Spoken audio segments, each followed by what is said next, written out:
excited to be here. My name is Lorenzo Mandias. I sit in Shell's nature-based solutions team since the beginning, since we established the business within Shell about 4 or 5 years ago.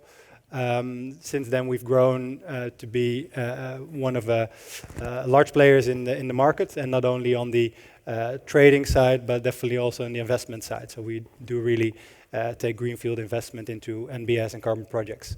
And we've grown into a team of about 100 plus people actually across the globe, across the different regions.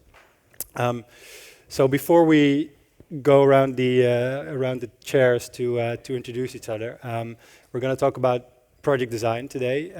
I think we've heard a lot about, I've heard 3 keywords or things. We heard a lot about quality, carbon credit quality, and how vague of a concept it is, but everybody agrees it's important. I think biodiversity is the second one. And I heard a lot about Peru for some reason. And I have a suspicion that we're going to talk about all 3 of these things within this panel. I don't think we can commit to avoid one of these 3 concepts. So let me go around the room. I think ladies first. My name's Jenny Hedman. You don't have a microphone? I'm Jenny Hedman. I run a charity, a non-profit that works in the Peruvian Amazon called Plant Your Future. I set up Plant Your Future 12 years ago, and we work with smallholder farmers in the kind of very specific niche activity of reforesting degraded land. We work in Loreto and Ucayali, planting a mixture of native tree species, both in agroforestry, combining timber with fruit trees, and also a pure timber model. And we're also just starting a silvopastoral model this year where cattle can re-enter as well over time. The project's certified as VCS and CCB. So through my work with Plant Your Future, I've had a lot of experience working directly with smallholder farmers and in the design of that project. But more broadly, I also have worked in natural climate solutions, actually on the team with Lorenzo for a little bit at Shell, and also at BP, and I still do advisory work as well, mainly assisting corporates actually in finding high quality offsets. Good, we ticked off Peru and high quality and a little bit of biodiversity. Brilliant. Hi everyone, nice to meet you. My name's Harry. I'm the CEO and co-founder at a company called Treeconomy. Treeconomy is a climate technology business focused on natural restoration. So largely we're looking at nature-based solutions for carbon dioxide removal. We're part of something called the Centre for Climate Change Innovation in London, as well as part of the CDR, that's Carbon Dioxide Removal Accelerator in Europe, and we're working with the European Space Agency on some of our technology work. We have 2 connected sides of the business. We have the physical footprint, whereby we work with landowners to co-create projects. We're generally focused on temperate regions, so not Peru, sadly. But we are focused mainly in the UK recently, and now just expanding into projects in Canada as well. We work on afforestation, rewilding and nature restoration, and things like peatland restoration too. The other side is that we have built a carbon accounting system for nature, so a very high resolution remote sensing and AI program to literally count every tree, calculate every height, and track every ton of CO2 through those ecosystems. And very happy to be part of the panel. Thanks. My name is Suhul Haile. I'm a founder of Xyla Carbon.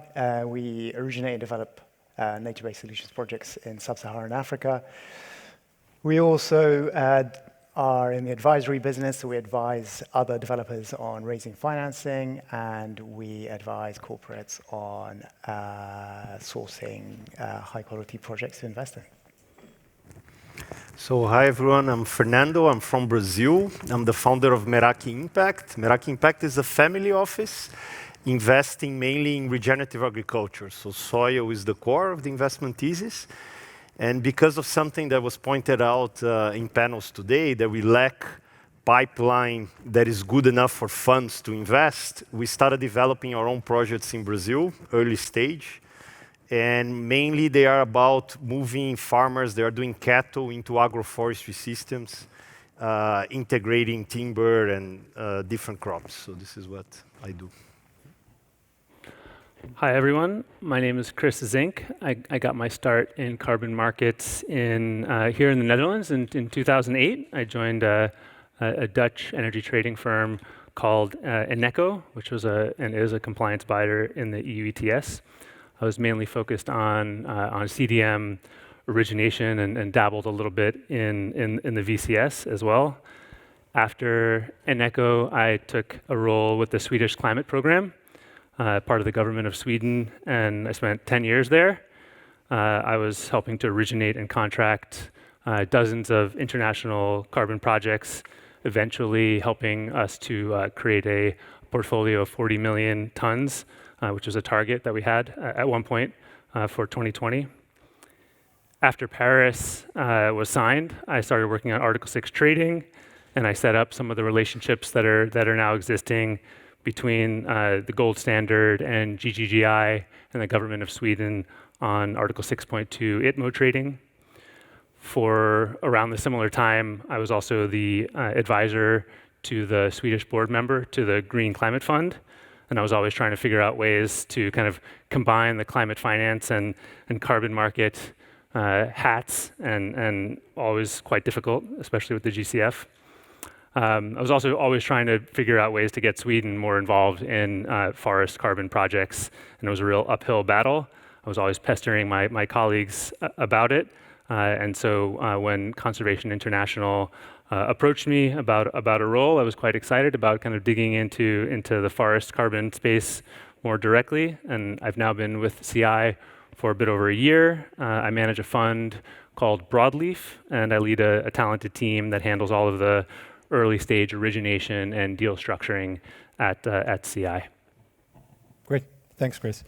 So we got quite a broad experience from investors to NGOs, some corporate experience, tech companies, and global conservation NGOs. So I'm going to start with a bit of a cynical question, and hopefully it's only uphill from there. But Jenny, when we talk about good project design, I think we can all we'll dive into the detail of what it means to you. But what actually happens if we don't design good projects, and what are your worries around that? Yeah, that's a difficult but good question to start with. Well, interestingly, someone asked me earlier today, do you think that carbon prices are going to definitely keep going up? So I really hope they do. But I think the one reason that they might not, is if the offset market continues to suffer sustained reputational damage from poor projects. And I think there are a few reasons that could happen. And one, which I know we were hoping to talk about on the panel today, is if projects, if multiple projects are seen to have structured with very inequitable benefit sharing, and that benefits are not flowing on the ground over the long term, because that will not only lead to outcry by local communities when they realize they've been they've signed into something which actually is quite unfair, which perhaps they didn't understand the terms fully. And secondly, I think it will lead to loss of permanence of the project, because communities will become disinterested and they'll default on the contracts and cut their trees down.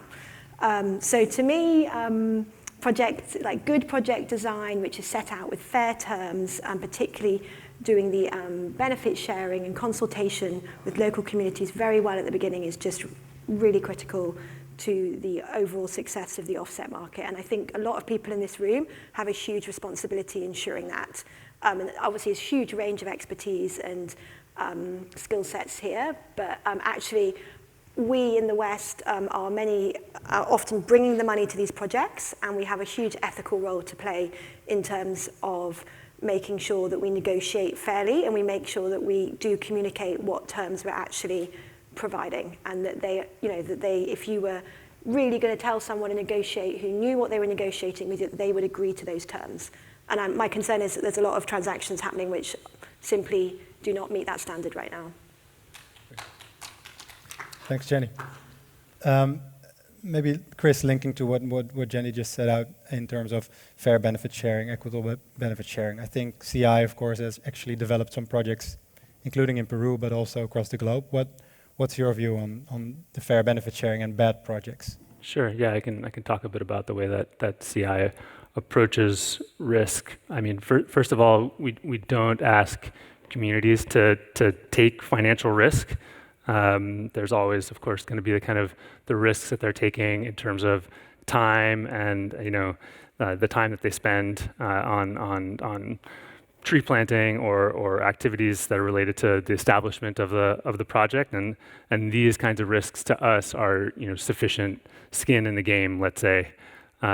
Other elements of let's say project development and risks to mention, boots on the ground, super important. Not every organization has the kind of 30 offices around the world that CI does, but no matter the scale, there needs to be community liaisons that are in place. You have to have boots on the ground. Another element for us in terms of the kind of the revenue distribution piece is to ensure that we say at least 50% of net revenue should remain with local communities. So some actors show up and we hear stories like this all the time with a big bag of money and thank you very much. Please sign over the rights to your credits for the next 30 years. If you're a buyer, you should be asking to see these kinds of underlying agreements and understand that if you have a forward contract for 10 or 20 years of offtake, you should know that what the communities are receiving as a part of that. You need to be asking those questions. We want communities to be the ultimate beneficiaries of the market, and if we want the market to exist over the long term and not just be the butt of John Oliver jokes, we need to have this as a shared goal.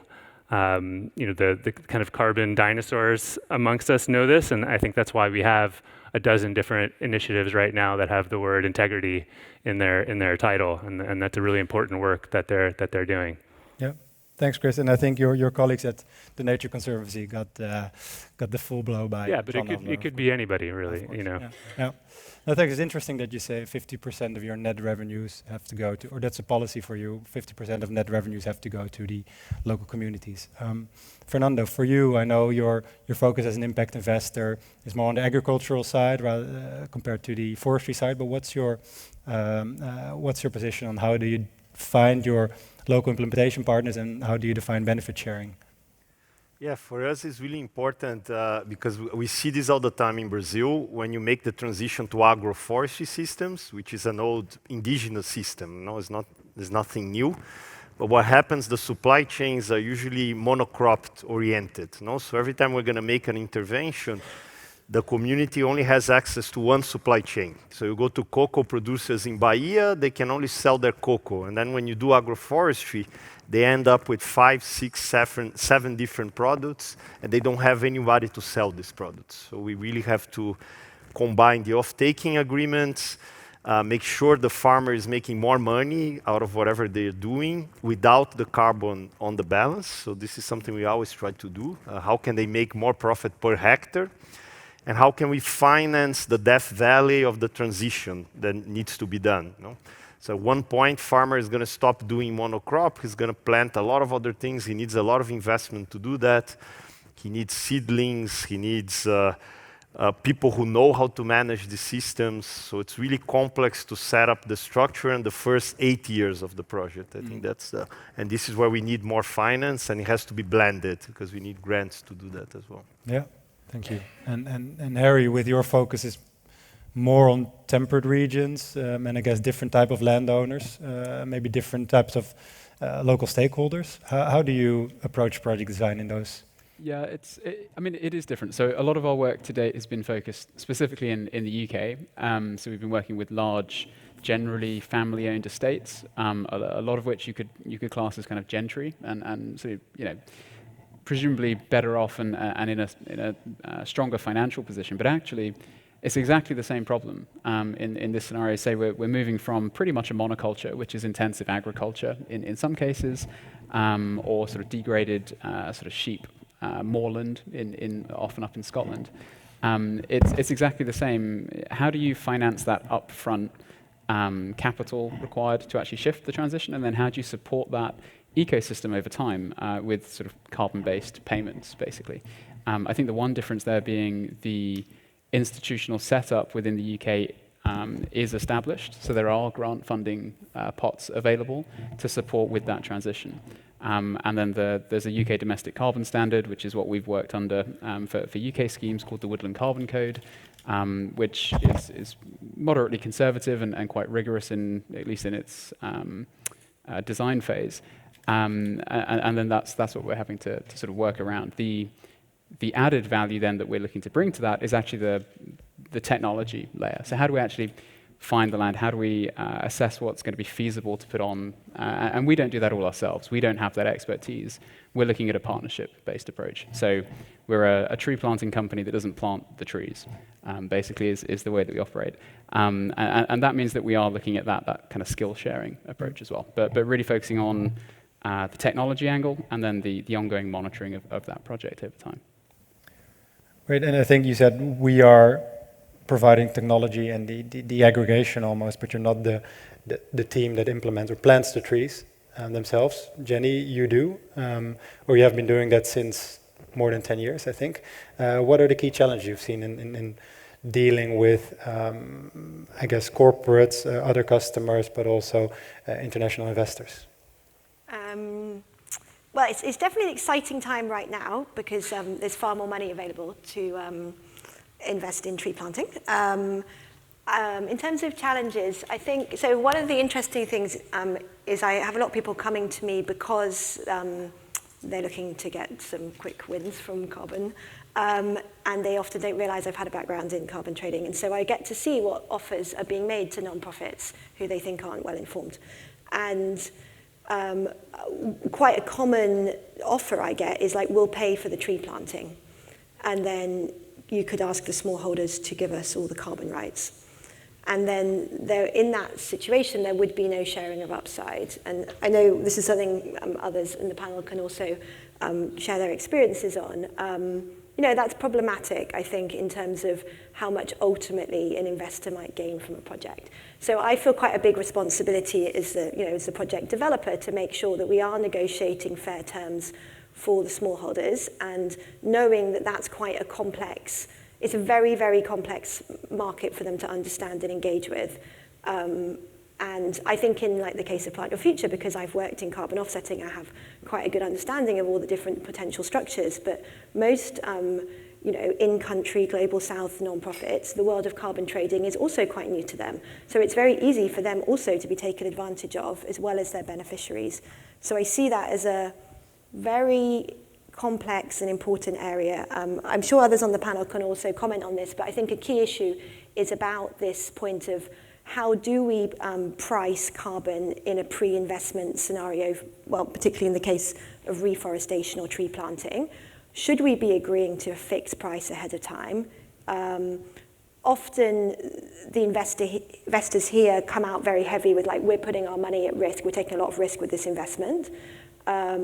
Which is true, they are taking some risk, but then so is the smallholder in terms of the time they're investing to plant the trees, etc. And like my feeling is there should be, some sharing of risk reward between everybody. But most of the deals that people suggest to me, like cold calling me or writing to me, do not involve any upside for the smallholders, and that is really concerning for me. And it's concerning, I think, to the long-term success. Thanks, Jenny. I think you touched on a couple of very important but pretty complex topics already. So it's within benefit sharing, there's the carbon pricing, there's the upside sharing, there's the risk taking or the risk reward sharing. I want to take a little bit of a step back and over to Suhul, because I know you're dealing a lot with government entities or the UN. How do they approach project design, and do some of the points that Jenny raises resonate with you?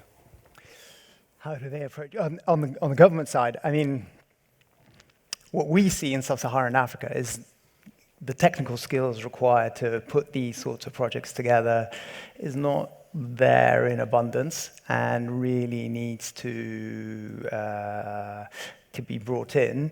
That can be the kind of the technical MRV kind of discussions, but also the kind of the process of getting projects validated and registered with the registration agencies. On the side of benefit sharing specifically, I think what we have seen is there definitely is a transition away from fixed carbon pricing to something where the investor gets a share of any carbon credits that are produced from their investment in the project. We think that is more fair inherently. I mean, our view is that over time, the price of carbon has to rise in order to incentivize users of carbon to transition away from those activities into something that is a little bit less carbon intensive. So we should not be getting ourselves into a situation where, as the price of carbon rises, and hopefully it does, that the communities are still locked into a fixed price, because that becomes more and more disadvantageous to them. And as Jenny quite rightly points out, that will probably compromise the project in any case. Yeah, no, thanks. I'm curious, Harry. I mean, I know Treeconomy is a fairly young company, so I'm not sure who your main customers or clients after 2 years are. But what's the sort of messages you hear? What kind of requirements in terms of project design do you hear from the stakeholders you deal with? In terms of buyers and investors Yeah. on projects? So yeah, we're a relatively young company, but I mean the types of buyers we're dealing with at the moment. We've got a private equity company that's one of our largest buyers. We're dealing with a large liquefied natural gas company in the US. So it really does range in terms of that type. The way that we structure our projects is we're not looking at the moment at kind of exchanges and market-based pricing. We're a little bit different because we exclusively focus on removal-based credits. So we're not really looking at avoided deforestation and conservation schemes. And we've really lent into this idea of the voluntary carbon market almost splitting in two of sort of CDR, so direct air carbon capture, biochar, et cetera, and then the existing voluntary market. And we're trying to place ourselves more weighted towards the right-hand side of that being sort of more expensive credit types. So we self-price credits, and that's then what we negotiate with our buyers. And the reason that we're doing that is because then we're basically co-funding the project, but also the intensive monitoring that we're doing at the same time. And so far, that's been very positively received. It's a very kind of fundamental approach, which is to say, look, we have an ecosystem.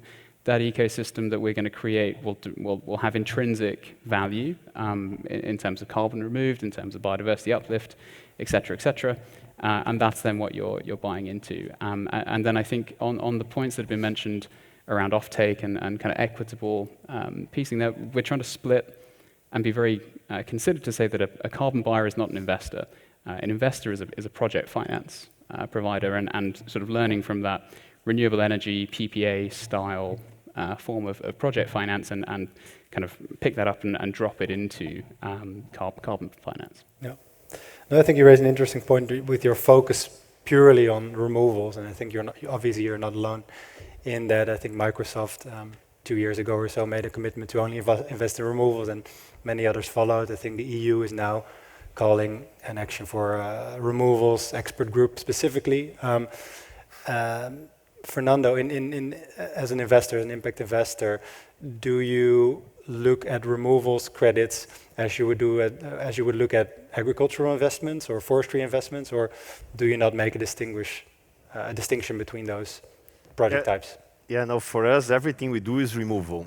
So basically, we're coming out of degraded land, because the main focus when I started tackling my mission in life, which is to try to save our forests, like the biggest impact we can have actually now, there's so much degraded land close to the Amazon region that can be regenerated, and we can use food systems for that. And that's all about removal of carbon.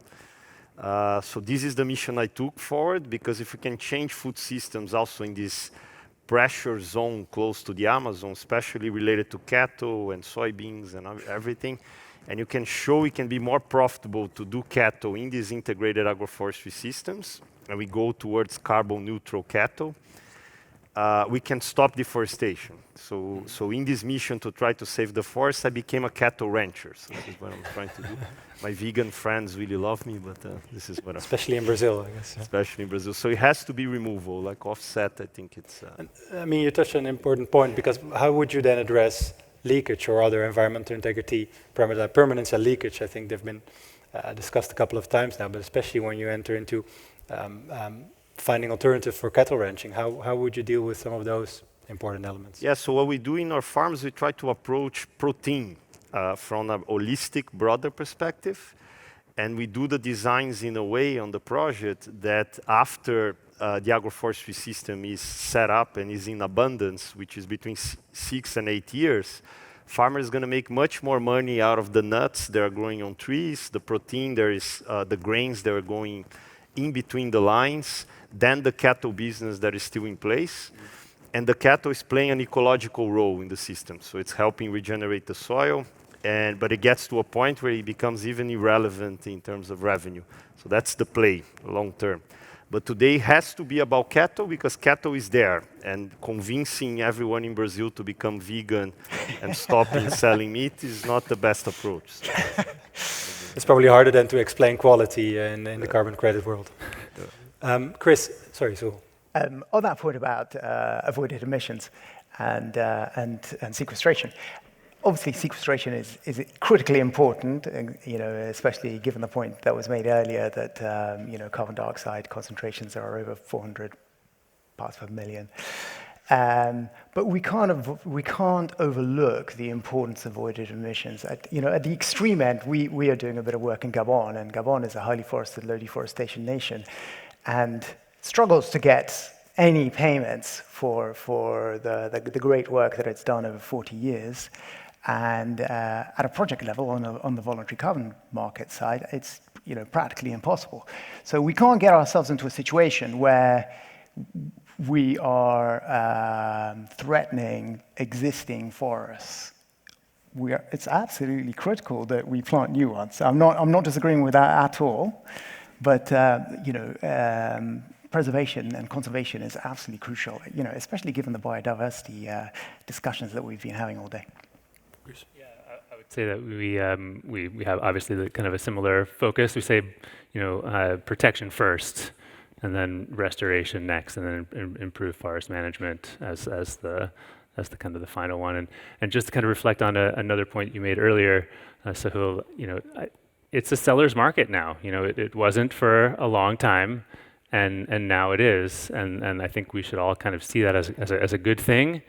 Obviously we all have different hats that we wear, but the idea that the local communities are in the driver's seat is, I think, a really positive development. That's where we want to be, I think, in this market over the long term. Right, and I think you want to respond? No, go. No. Now I'm curious to dive a little bit deeper into sort of that early stage of design. I think we've sort of set out a little bit of the guardrails and the important topics there. But Jenny, in your view, who is or what is needed to unlock a lot of the potential of new projects? I mean, I think we all agree that the carbon market, I think it's quadrupled over the last year or 18 months already, and I think hopefully it will keep on growing. But what's needed to grow that supply in a responsible and a high quality way? Who should take the risk and who should reap the reward? That's a difficult question, Lorenzo. Did we discuss this question? I think, there's, in terms of ability to scale now, I think it is exciting. It's a sort of seller's market, as you say, but maybe focusing on the reforestation that I work on in Peruvian Amazon. There are still lots of technical and capacity barriers to scaling reforestation successfully.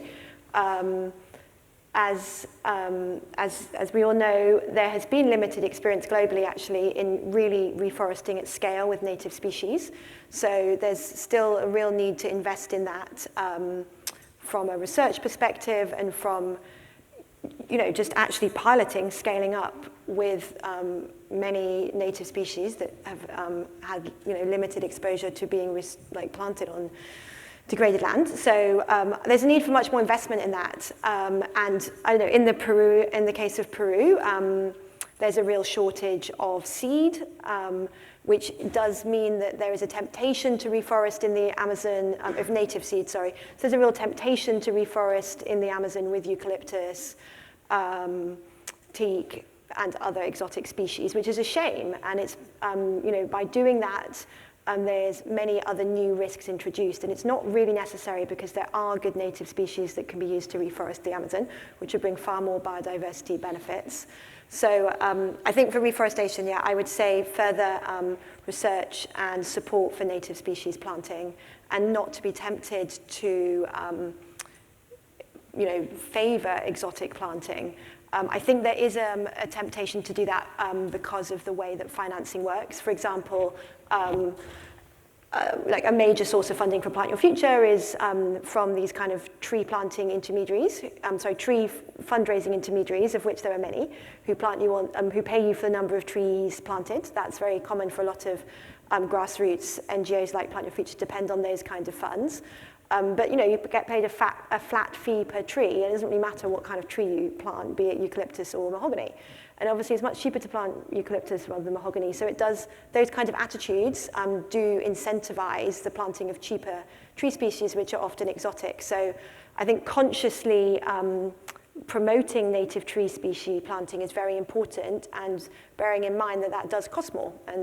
But it would be far more beneficial for the planet if we plant back with the trees that were in those zones originally for biodiversity, and also for reducing long-term risk of reversals in terms of them dying because of climate change and pest and disease, etc. Great. I think you did well with that. And difficult question that we didn't discuss before, Jenny. Sorry for that. Anyone wants to reflect on that, or should we jump to one of the questions that has been asked online? Just make a quick point, because I totally agree, and that's something that I get a lot as an investor. You have a lot of companies, especially in Brazil now.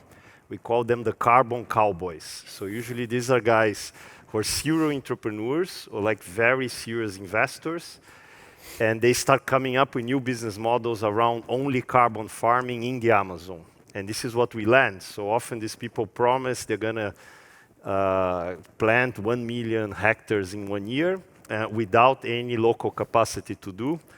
There are no nursery facilities to provide all the seedlings they need, and it's just like, and then they go to these easy solutions of just planting eucalyptus or whatever, which is just a shame. No? So that's something you have to watch for. Chris? Yeah, the carbon cowboys are back. They went away for a little while, and now they're back.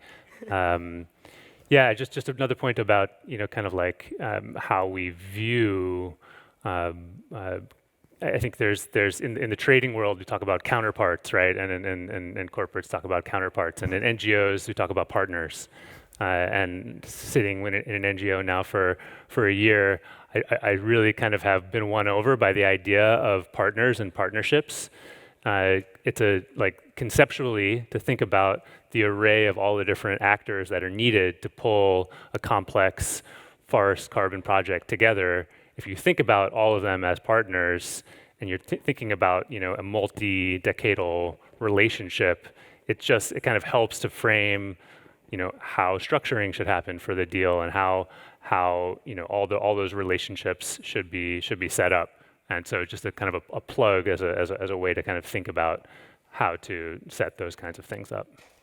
Thanks, Chris, for adding that. And I think Fernando's point on the carbon cowboys, or at least the quoting the telephone numbers in terms of how many hectares can be planted in a year, I think nicely links to one of the questions someone asked online is, what's the minimum size of a project you would look at, and what are the ranges in prices? I think those are two very different questions, so let's just try to tackle the first one. What's a minimum viable or attractive project for projects you even look at or design?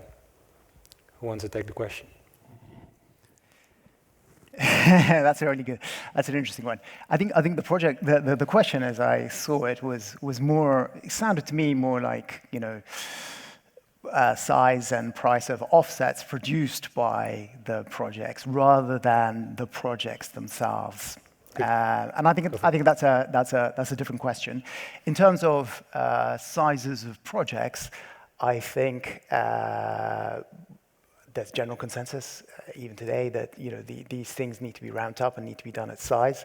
One of the benefits of working in the tropics is there's a big land mass, and we look to with central government backing, we are looking to originate projects in the hundreds of thousands of hectares because we think that we need to ramp up to that sort of scale. Now, would we do that all in one go? No. You'd probably, as was discussed a little bit earlier, pilot these things in smaller areas and then roll it out across the landscape, most definitely. But we are looking to generate something in the hundreds of thousands of hectares. Great. Sorry, I may have misread the question, but I think it was still an interesting answer, and it actually, again, links to the next question, and then we'll go to the room, because I'm sure there might be other good questions. But if you think about hundreds of thousands of hectares that you just mentioned, I can imagine there is at least multiple times hundreds of thousands of stakeholders in that landscape. I think the question here is how much stakeholder involvement is needing when searching for pre-financing in comparison to stakeholder involvement when advancing sort of to project development or project execution when you already have the pre-financing in place. Anyone wants to answer that? Is there stakeholder engagement already happening very, very early stage when the design is still being done, or should it or can it wait until project execution? Chris? Sure. I mean, yeah, from our side, we think that stakeholders, local communities, local people that are living in the landscape, they need to be part of the process from the very start, right? And they need to be considered owners. They are owners of the land oftentimes, and they need to be co-designers of the activity. So, the stakeholder consultations that we're engaged in, we're soliciting design feedback. It's not, here's the idea that we have for what we're going to do in your landscape. It is, what do you think we can do in your landscape to make it more productive for you, more viable over the long term? Does that then mean, I mean, if we talk about hundreds of thousands of households, families, individuals, and engaging them all very early on for the reasons that you just highlighted, does it mean it's going to be a very lengthy process, or even maybe putting at risk some of the investment if you go to your customers or your investors saying, look, we've got a great design, it's going to take us 4 years to engage all the stakeholders. Bear with us, please. I mean, I don't know about 4 years, but yeah, it is a lengthy process. And I mean, one of the models that we're fortunate to be able to test is to use donor finance to do some of that early stage de-risking. And that's this broadleaf fund that I mentioned. That's what we use that for. So that you don't have to have ultra patient capital just sitting there waiting for a year and a half for all of those things to get lined up. And then I think it's better as well because you don't necessarily need to have a corporate or a buyer of offsets kind of coming in and kind of weighing in on project design very early on, which isn't really their bread and butter anyway.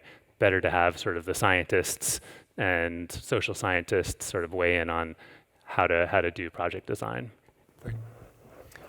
Are there any questions in the room? I mean, we have a lot more online, but yes, Paul. Thank you, Chris. Very good and Lorenzo to mention that point of stakeholder consultation. I have a question about that because what I see more and more that stakeholder consultation and prior informed consent becomes a kind of auditing tool. And I think we all know IFC standards and all kind of standards to make sure that it is addressed.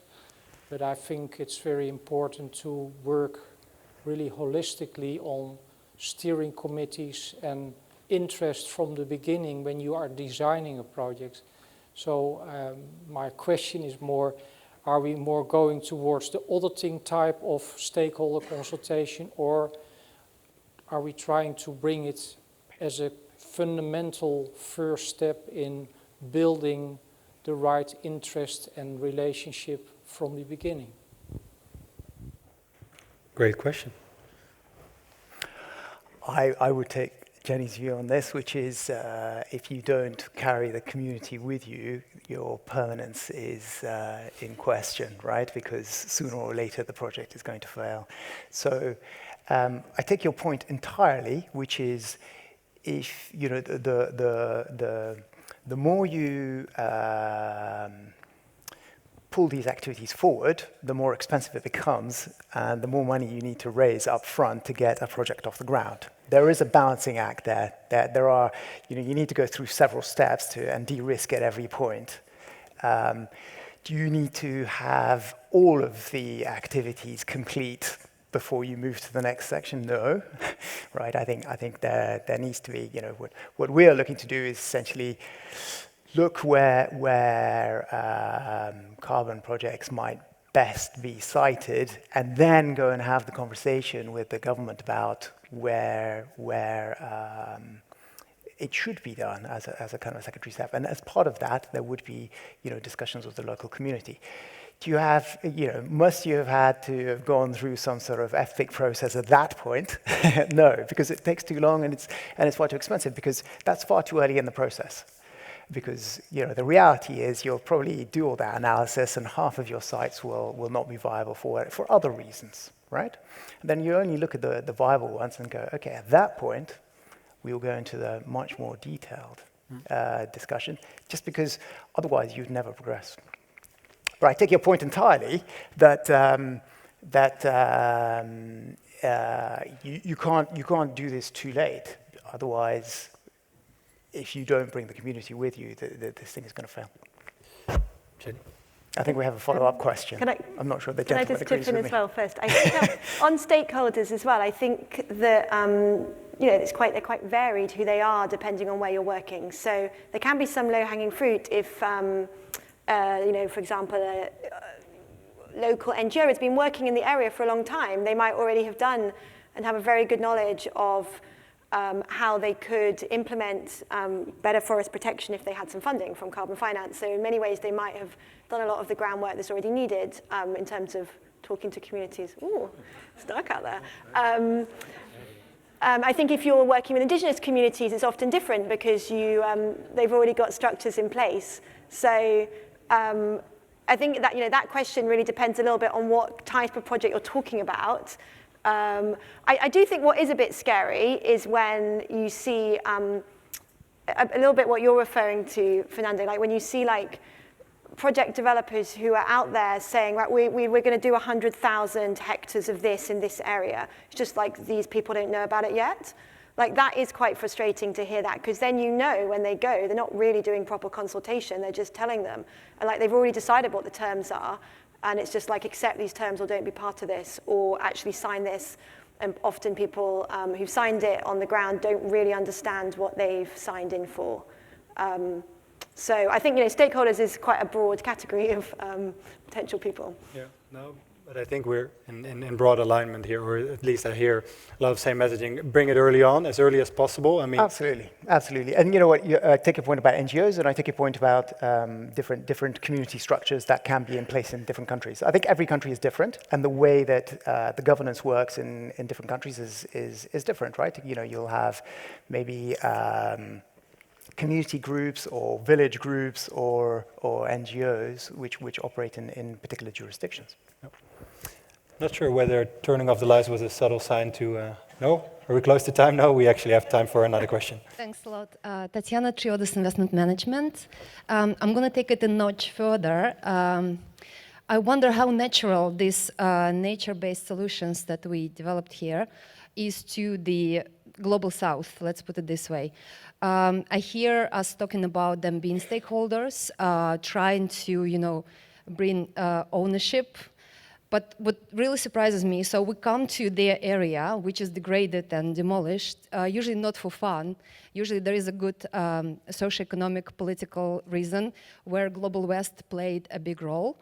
And then we produce a solution, and then they supposed to grow into ownership role of something that they actually, I don't know, if it was created, then maybe it is an idea to also look at what other solutions they would come up with. Fernando, would you like to comment to that? You're my only hope. Yeah, no, that's a really good point, and I was actually going to make this point before you asked, because we're talking a lot about kind of a top-down project design, which is important, but you also have the bottom-up. So what I see a lot in Brazil you find regions where you have farmers doing, for instance, syntropic agroforestry, where we have, it's a technique developed by this mad Swiss guy called Ernst Gosch. Actually, he's indigenous, but he made it more efficient. And you go to his region in Bahia, you have farmers who've been doing this for 30 years, but it's too small to create a project. But you go there, you go to a farm which is 30 hectares producing cocoa with 7 different species. You walk in that, it looks like a forest. It's a beautiful design. We just have to make it bigger. And we're actually able to work through one of these farmers to bring a community of 30 other farmers who wanted to replicate this, but it's still too small, you know? So sometimes we have to start very small. We have to start with 100 hectares, 1,000, and then it's really hard to access carbon markets. But I agree, they're like amazing models. They are there already. We just have to make it bigger. So that's how it works. Yeah, and I think, I mean, you raise a very good point, Fernando. I mean, that's the thing, right? I mean, we can design small, fantastic projects, and I think Shell, our organization, is also guilty to it. I mean, we look for skill, right? I mean, the global climate change is enormous. Our footprint as a company, but many other corporates as well, is enormous. So small 30-hectare projects typically don't make it through screening or not worth the total investment in the end. So I think linking to next question here online, other than the argument of the increase of carbon credit prices, how to convince corporates to invest in early stage project given their higher risk. And I think it links a little bit to how to convince corporates into investing smaller scale but high quality or good design projects. Harry? Yeah, I can jump. So, I mean, and this is particularly relevant for us. So we're a young company, so we don't have the reputation that many organizations do have. So this is a question we started out with, was how do we convince these well-established companies to actually work with us? The approach we've taken is complete transparency, using technology in addition to that kind of ecological approach. Again, we work on that partnership level. So some of the projects we're scoping in Scotland are landscape scale. The whole of the west coast of Scotland is technically a temperate rainforest, for example. And a lot of that is managed by various NGOs. So it's partnering with them and then sort of moving these projects to a process whereby they can actually see the data and what goes on underneath that. So we use remote sensing to help with this and kind of that platform approach to actually say, here is the data, here are the numbers, this is what you can actually then download and report to your shareholders or stakeholders or whoever that may be. And that's kind of then passing that on and then looking at, I would say not necessarily innovative, but again, learning from, e.g. renewable energy, offtake contracts. A lot of these companies are already signing PPAs. So if we can copy over that template with an effective metering system, then that works really nicely. And that's how we've worked it so far and seems to be being received well. But I'd be happy to speak to a lot of the corporates in this room to actually understand if that's the same for them, because they're probably the people we Oh, that's great. So you're essentially leveraging technology or providing technology to scale investment, and not necessarily in making a 30-hectare project into a 30,000-hectare project, but actually using technology to bring together all different kinds of small projects and landowners, which is, I think, much needed in this market. Jenny, you want to respond? Yeah, another point on this that I've seen is in terms of convincing corporates to invest in early stage projects. Picking up on Chris's point, I think it is a seller's market now with sort of medium-sized corporates who want to source high-quality offsets. I've seen that they can't buy them spot anymore, projects that want that meet their quality criteria. So they're actually faced with no alternative but to pre-invest. So for those corporates that are very committed to offsetting and some quality criteria, I see that they are increasingly doing pre-financing because they're left with no alternative. And actually, one other point I wanted to raise, I just didn't say earlier, was another thing I've seen when trying to do due diligence and source high-quality credit spot for corporates, is there is limited price transparency over the benefit sharing, and that can be a real problem for corporates. They've got a target they need to meet in terms of sourcing a certain amount of credits within a certain time frame. And that transparency and the ability for brokers to give that information is just not there. So they're faced with either buying credits where they don't know what the benefit sharing arrangements were, or simply not having enough credits to meet their demand. And so one way, obviously, in their longer-term planning, once they realize that's a problem, is to simply find early stage projects where they can be very clear on what the benefit sharing arrangements look like. It is high risk, but with maybe limited alternatives, they are, I think, increasingly going to do that. So this is linking up both the challenge of carbon credit prices, so what's a fair price for a credit anyways, and then secondly, how much of that price or that value will actually go to both the communities and the local implementer. Right. Another question here? One more question. Hi, I'm Courtney with Citigroup. I'm curious, when you go into some of these markets, how you mitigate in the project design the political risk.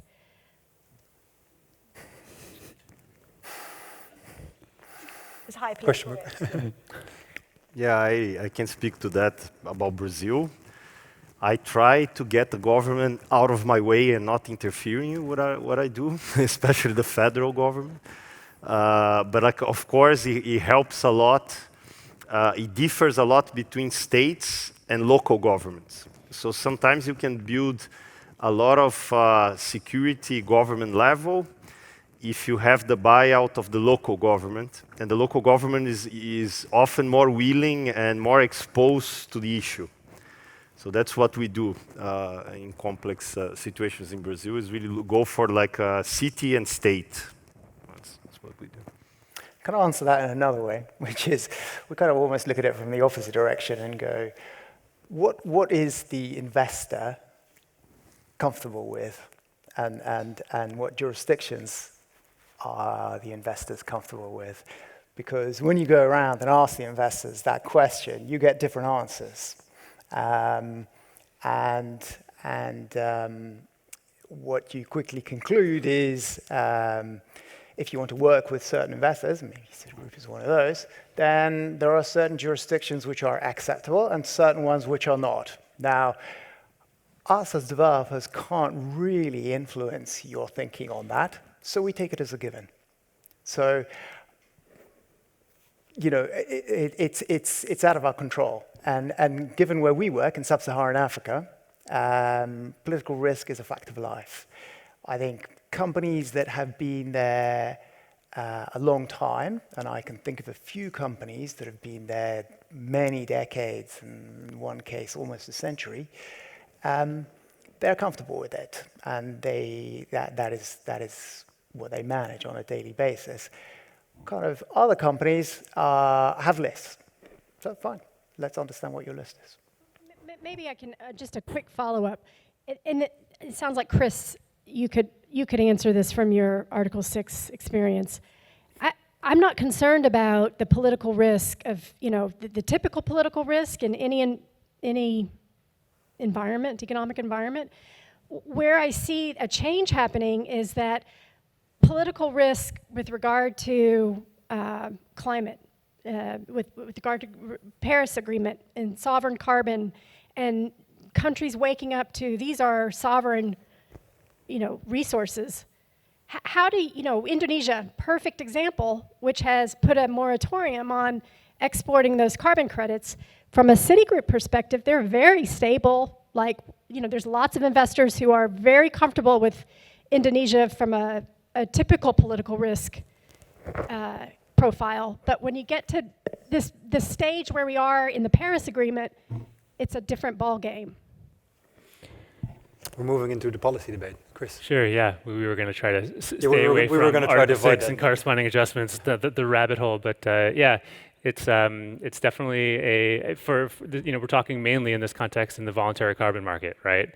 But the carbon market, the voluntary carbon market is going to shift and change and evolve in the future. And as we know, each country can make its own set of decisions about what it wants to do with its NDC and what it wants to allow and not allow. And so, yeah, we're probably going to see an evolution of different clubs of countries around the world taking different approaches, using 6.4 or 6.2. some that will allow voluntary market interaction and others that won't. And so it's going to be a patchwork. And I think it's more about sort of planning for that risk and being aware of that risk. If you're investing in a specific project with a specific project type and a specific standard, what are the ways in which you can hedge that risk by thinking about transitioning to an Article 6 ITMO trade in the future, and what are the countries that are willing to do trades like that? So those are the kinds of conversations that are engaging now, but we're still at the very early stages, right? This is not a huge track record of ITMO trades that have happened so far, and 6.4 isn't even anywhere near up and running yet. Great, thank you for your question. I think we've discovered quite a lot of project design elements, but one of the ones we haven't spent much time on is MRV, monitoring, reporting, and verification. So one of the questions here is, have you found that rigorous and supplementary project measurement and monitoring is helping to obtain a premium price? In other words, are corporate buyers or other buyers willing to establish a pre-development offtake agreement where an extra MRV is built into a project? Cool. Let's unpack that's the a long question. a little bit. So a few bits in there. So MRV on pricing. We have a platform product that we've launched where basically all of our projects are viewable. So you can see them, and it's not a marketplace, but it's kind of a one way you can purchase credits through that. And the existing transactions we've had, the lowest price point is £35 per ton. The highest price point for an afforestation scheme has been £70 per ton. And that's selling directly to corporate buyers. So from that evidence, I would say yes. I think there is a lot of interest in that embedded MRV, and we're very careful when we say embedded. It's not a project, someone does some tech, and someone then transacts on that, which it doesn't influence the project. We're connected to that. So we've seen that as kind of a fundamental part of our approach. Around pre-development offtake agreements, this is something we're just launching at the moment. So we have a pipeline of maybe about 6.2 megatons of removal potential. And what we're trying to do is find a way of ramping up the speed of that development for those from a finance perspective, ignoring all of the complexity that we have to sort behind that. And the tech kind of feeds in as a core component of that. So if you imagine a wind turbine, you have a metering system that counts the electrons, and then you sell that. At the moment, within a carbon project, there's no metering system. You have a process that you'd follow. You've got some verification that will go on and in-field studies, but it's not a fundamental accounting mechanism. So what we're saying is this is a sophisticated contract with a metering system. And we're talking to some large corporates and asset managers about doing that. So I think that second part of the sort of question 1B is yet to be proven, but we think that's going to be successful. No, I'm glad to hear that. I mean, I think many of us in the room here have seen reports on sort of assessing the different credit prices and the call them quality projects, or at least the criteria that would maybe define a quality project. And there seems to be, to date, no correlation at all. Unfortunately, I hope over time that will change a little bit. Any other questions?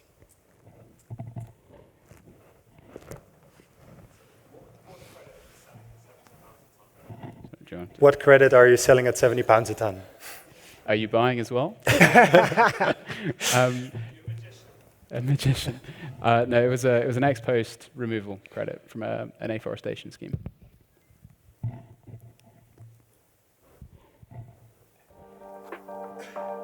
That's it. That's pretty Thanks everyone in the panel.